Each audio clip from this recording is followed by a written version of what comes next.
On the spot news media, we got the latest news. We don't care about the views, we just representing right.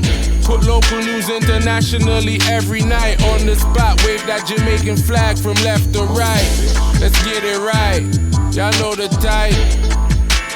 We ain't dealing with the hype, we make it take flight. Yeah, man, my viewers and subscribers, what go on. A blessed and wonderful Thursday morning to each and every person out there tuning into On The Spot News Media. Now, my peeps, you don't know how we do it over on this side each and every morning. We have to give thanks and praise to the Most High Creator for the preservation of life, because life is indeed the greatest. So now the morning, my peeps, I have a few stories to share with you, the regular members of Chant Public and also members of the diaspora. So please like the video, share the video, watch the entire vlog so you can get a full understanding and a better appreciation of everything we are going in Jamaica. So breaking news reaching On The Spot News Media this morning. There has been a massive jailbreak over there in Oracabessa, St. Mary, where 7 old dirty kind of boy escaped custody. Yeah, man. Now, the criminal elements are as follows. The first one on that list is Trey Walker, said to be 24 years of age from Claremont District in St. Ann, and that the criminal element there is charged for a hold on and take. Yeah, man. Now, the second criminal element on that list is this man presently on your screen. The only person that I have ascertained the picture for so far has since been identified as Jamala Vernon, otherwise known as Ja.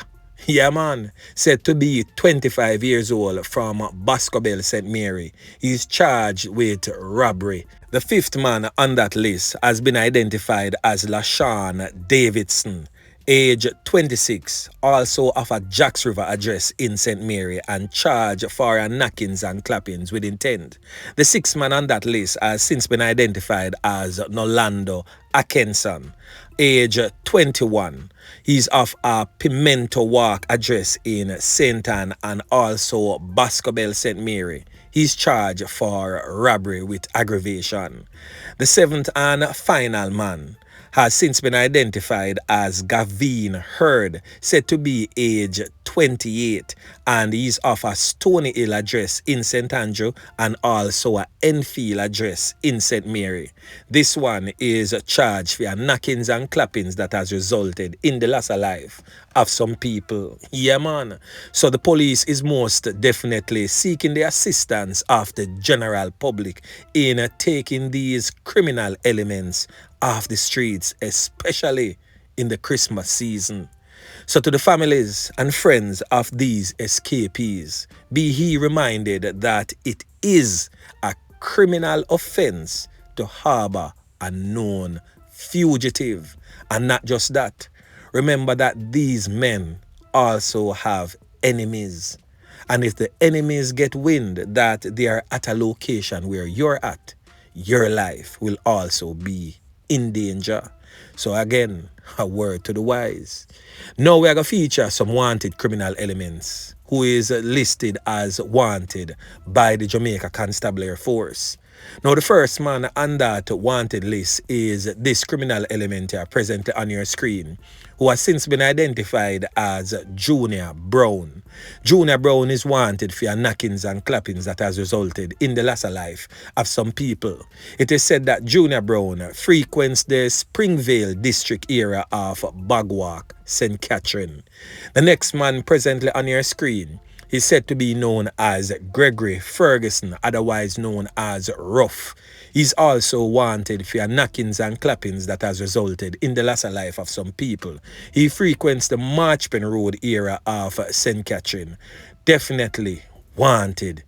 Dangerous criminal.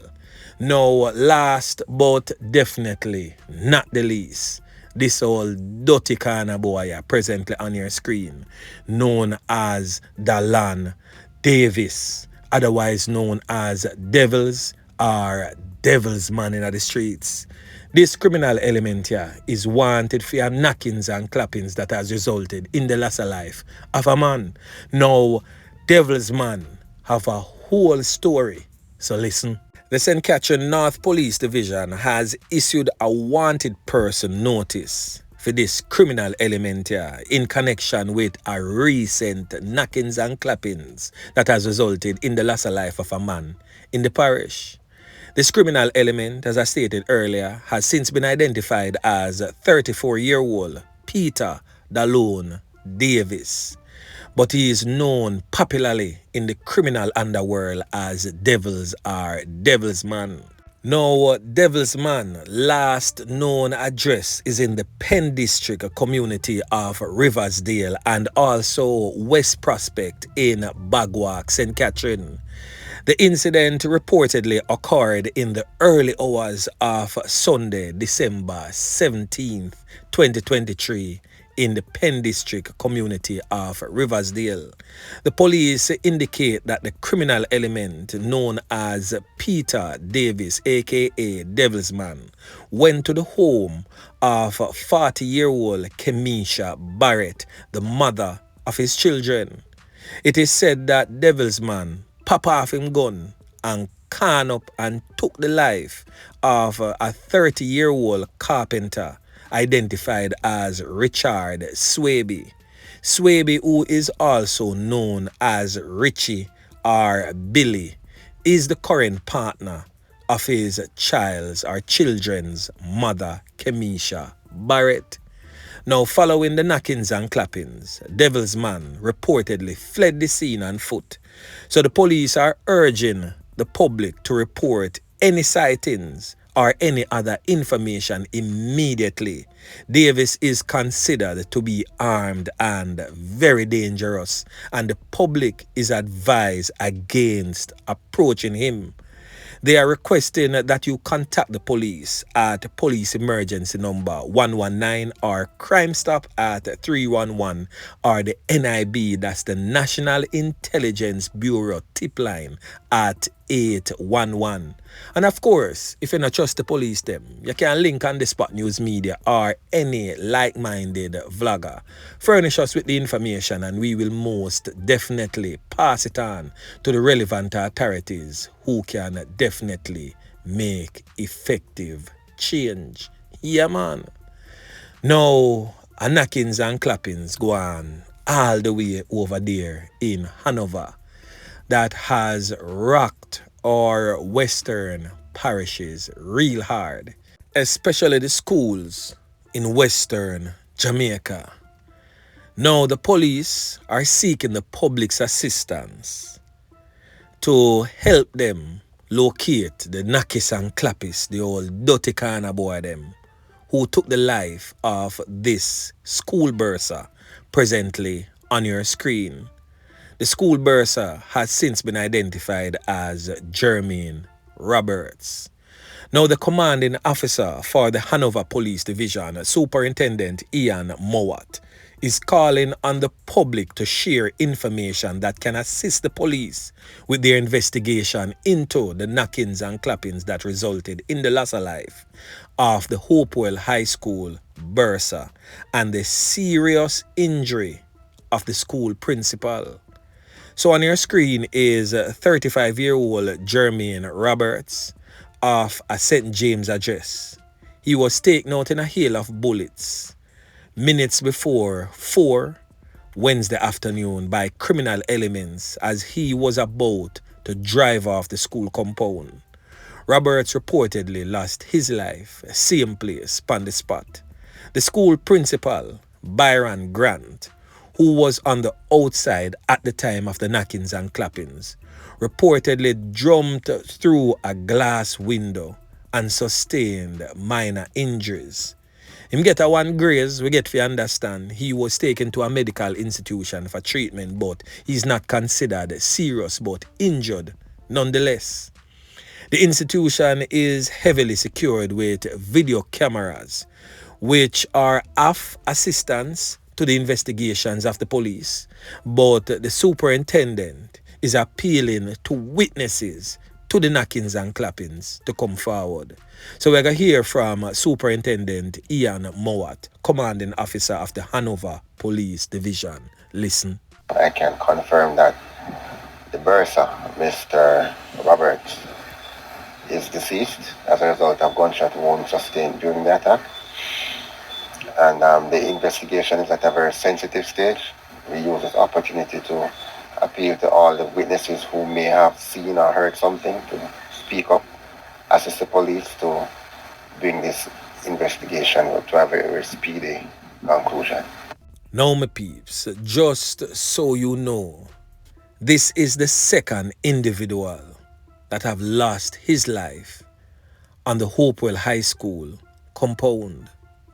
So back in 2010, a 32-year-old minister of religion, Kevin Dixon, was also taken out in a hail of bullets by armed criminal elements on the compound, posing as a parent. Reverend Dixon had gone to the school to collect his job confirmation letter to take up a teaching post at the said institution. So my peeps, yes, a Jamaica reach. Criminal a walk up on school compound and just come slap away teachers as them feel a mine and just walk way back scotch free. Now I'm pretty sure persons would have seen what had taken place. I'm begging, I'm asking, I'm pleading, I'm urging to reach out to the police and give any information that can assist. Because when criminal element gets so brazen and barefaced, slap with teacher, slap with pastor, take on police, that simply means, say me and you, the regular member of John Public, not safe. Because if them can't deal with them people there in such a manner, what them would have done to me and you? Yeah, man. Now, who remember back in 2018, over there in Tower Hill in rural St. Andrew, where siblings took the life of a mother and her 2 children and then set the house ablaze with the bodies inside. I'm speaking about the siblings Javan and Jamelia Leslie, who in 2019 pleaded guilty to 3 counts of murder and arson. So they appealed their 36-year life sentence and basically got just over 7 years, shaved off the time they will have to serve before being eligible for parole. The siblings were convicted for the July 2018 knockings and clappings that has resulted in the loss of life of 29-year-old Kashif Jackson and their 2 children and setting fire to their house with their bodies inside. The siblings were sentenced to 36 years in prison before they are eligible for parole. But following an appeal, the appeal court ruled that the convicts should serve 28 years and 9 months before being eligible for parole. So Kashif Jackson and her 23-month-old son Javier Williams and her 7-day-old daughter Azana Williams' life was taken at their home in Tower Hill in rural St. Andrew. Yeah, man. So, and I just know these brutal acts are going where knockings and clappings is concerned. 2 little baby, one literally 7 days old. Boy, may I tell you, my peeps. The thing rough. But anyway, remember to like, share, subscribe to the channel. Stay tuned to On The Spot News Media as I continue to bring you fresh news and updates in subsequent newscasts. On The Spot News Media. Yeah, man.